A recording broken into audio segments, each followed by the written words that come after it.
Good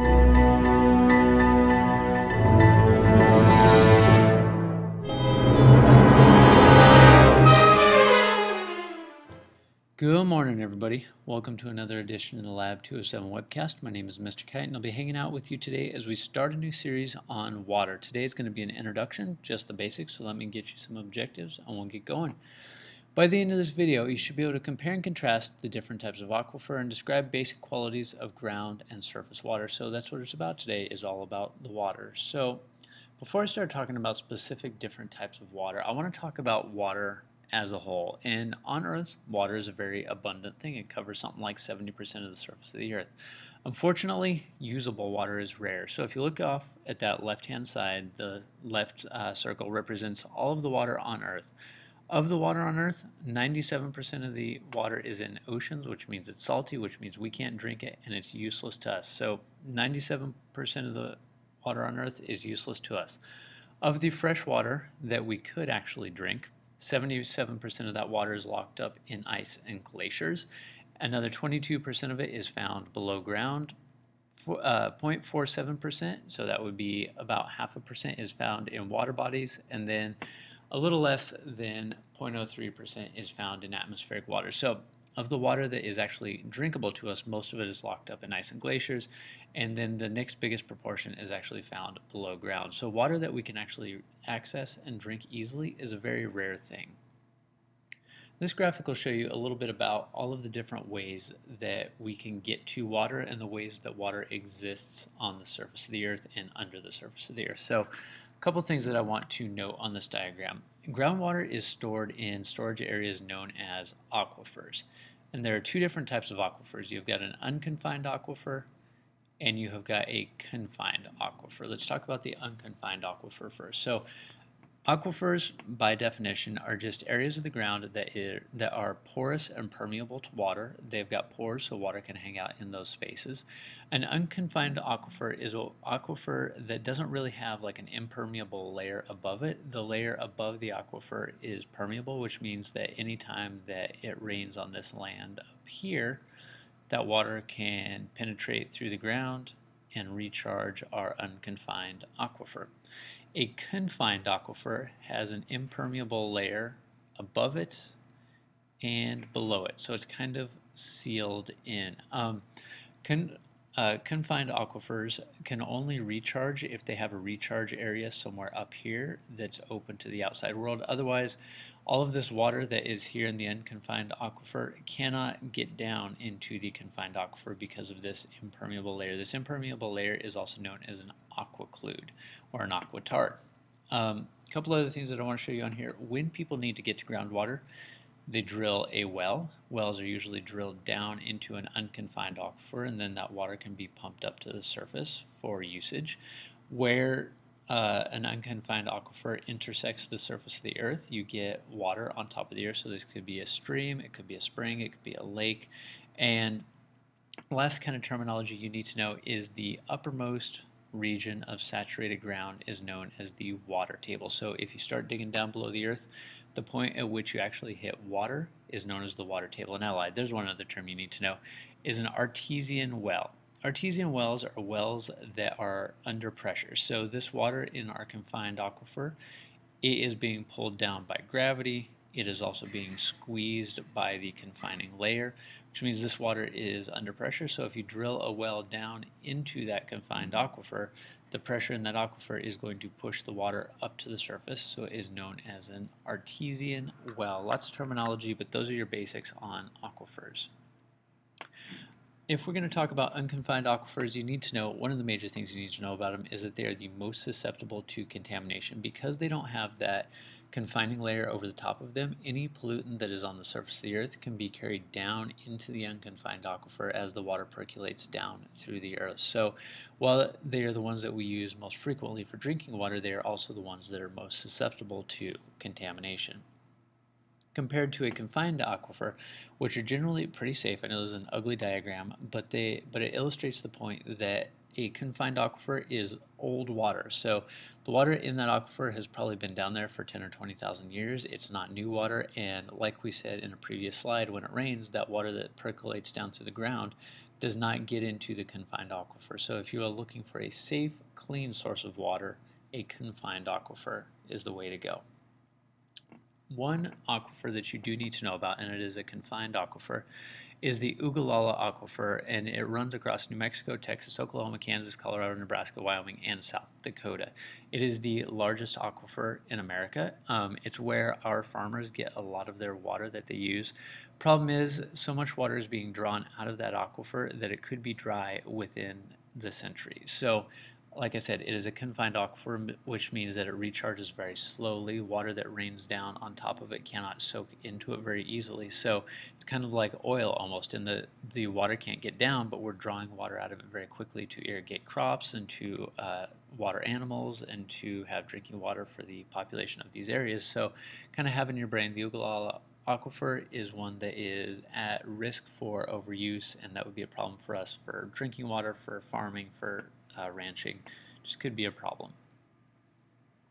One other consequence of overuse, and this would be if you drill a well down into an unconfined aquifer. Two things that you need to know about is you need to know about the cone of depression. So right here in this ugly picture, you got your well going down. Here is your surface water. First problem is known as a cone of depression. So let's say you've got a deep well here and a shallow well that used to go right here. If you pump this water out very quickly, you get a cone of depression, which is a cone that drops the water level down. This shallower well will then go dry because the water table no longer intersects that well. So cone of depression is one problem. Second problem is saltwater intrusion, and this would happen along a coast. So in general, saltwater is heavier than freshwater. So if you have the two together, the freshwater will sit up on top of the salt water, which will keep the salt water down and away. So right here's the ocean. This water is kind of permeating into the land, but the fresh water sits on top of it, so it's not a big deal. However, if you pump out all of this salt water or all of this fresh water, then as the fresh water goes away, the salt water can creep up and your well has become contaminated. So no cone of depression and saltwater intrusion as two major consequences of overpumping a well. Let's go ahead and move on to surface water, which is simply water that is on the surface of the earth. So that's all I'm going to say about that. With surface water, you have got freshwater wetlands, you have got lakes, you have got ponds, you've got streams, and you've got rivers. AP seems to like you to know which the biggest rivers are, so here they are. The biggest river in the world in terms of volume is the Amazon River in Brazil, followed by the Congo cutting across the middle of Central Africa, and the Yangtze River in China. So have those three in your brain. Amazon's the biggest, second is the Congo, and the third is the Yangtze. And this is in terms of volume, not length. So major things to know about rivers. First thing is that rivers flood regularly. The area that they flood out onto is known as a floodplain, so this would be the area on either side of the river. As those rivers flood, they drop off the nutrient-rich sediment that they carry with them, which makes the land very fertile and very good for farming. Right here is a picture of the Nile Delta in Egypt. So you can see all around it, all that brown, that would be the Sahara Desert. Obviously that land is not fertile, it's not good for farming, it's pretty much useless, but you can see that track of green and then the big triangle-shaped area up at the top, that is the Nile Delta. Every year the Nile floods. When it floods, it drops sediment down onto the land. It makes the soil very fertile and very good for farming. So the Egyptian civilization thrived in the Nile Delta because there was land that was very good for farming. Also, they could use the river for shipping things up and down. So historically, major civilizations have first started on rivers where they were able to farm and then ship their goods back and forth.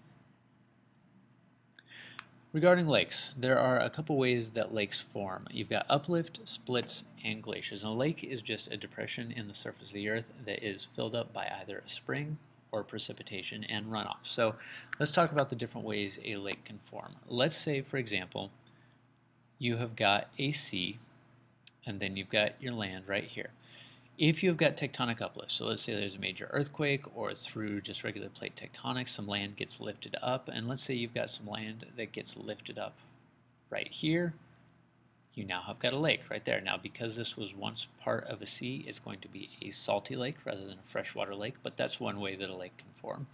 Another way a lake could form is if you've got two tectonic plates like this, and as a result of tectonic movement, they get shifted away from each other, leaving a gap that could fill in with water. And then the last one, or the last way that lake bed can be formed, is by the movement of glaciers. As glaciers slide across the surface of the earth, they scour big old holes in the earth, and once the glacier retreats, the holes are left behind and they can fill in with water. And you can see right there, that lake on the side is Lake Louise. That's an example of a glacial lake. So that area would have been scoured out by a glacier, and then as the glacier melted, it probably left some of its water behind. It left a hole in the ground known as the lake bed, and then that filled in with precipitation and snow melts and all kinds of wonderful things that makes it a very beautiful lake.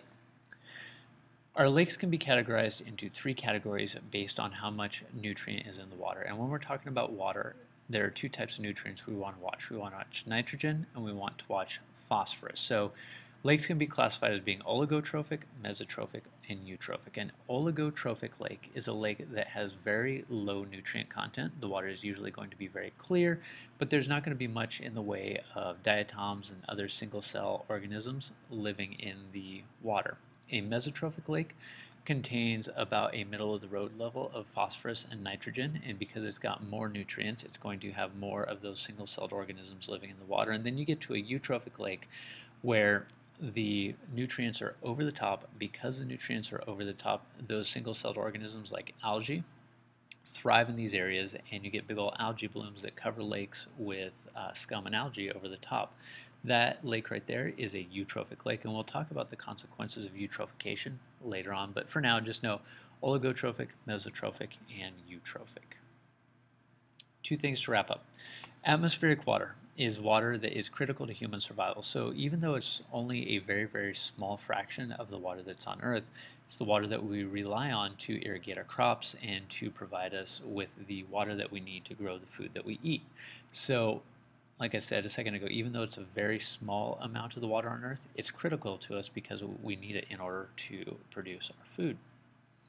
And when the rain doesn't fall, we get a drought. And there are several consequences of drought. The most obvious is crops. If you don't have rain, you can't grow crops, which means you don't have food to eat. But there's a couple other things that go on with the idea of drought. One of them is nutrient cycling. So the nutrients that are in the soil and the nutrient cycles that depend on the soil rely on water to move those nutrients from one place to the other, or help them to soak down into the ground or to become accessible to plants. So if rain isn't falling, then those nutrient cycles can shut down because there's no way to move them between one place and the next. Also, if you don't have rain falling, your topsoil can become very dry and very brittle, and then it can blow away, as was the case in the 1920s and 30s in America during the Dust Bowl. In the 1920s and 30s in America, there was like 10 years of drought, and there were some very poor farming practices, which led to a decrease in the soil cover and the decrease of the plant life in the Great Plains of America. Because there was no plant life and because there was drought and the soil was dry and loose, windstorms would come through and blow all the soil out. So that era of American history was known as the Dust Bowl, and it wrecked the farming economies of the Midwestern states for quite a while. And then the last problem with the drought is permeability. As soil gets dry, it becomes packed together and it loses its permeability, which is a big problem because if the soil is not permeable, next time it rains, that water is just going to run off the top rather than to actually soak down into the water table and into the aquifers. And when that water just runs off, you get flooding. And flooding is a big problem for many reasons. Obviously, it floods homes, it ruins property, it can carry sewage and pollution and stuff all over the land. Two things that can contribute to flooding, and know that flooding occurs when water is not able to soak down into the ground quickly enough. So if the ground cannot absorb water, the water sits on top and you get a flood. One way this can happen is, like I just talked about, if soils are drought conditioned and sun-baked and hard-packed, they won't absorb water, which means the water is going to sit up on top of the earth, causing a flood. Also, humans kind of exacerbate the problem of flooding by building impermeable surfaces. This is going to be things like concrete and asphalt that doesn't allow water to soak down into the ground. So if you've got a whole city full of concrete, that means that any water that falls is going to just run off of those surfaces rather than being able to soak down into the ground. And there's a lot of consequences of flooding that we'll probably talk about more in later videos. But for now, thank you for joining us on the Lab 207 webcast. Sorry if I talked very quickly. My name is Mr. Kite. Hopefully we'll see you again.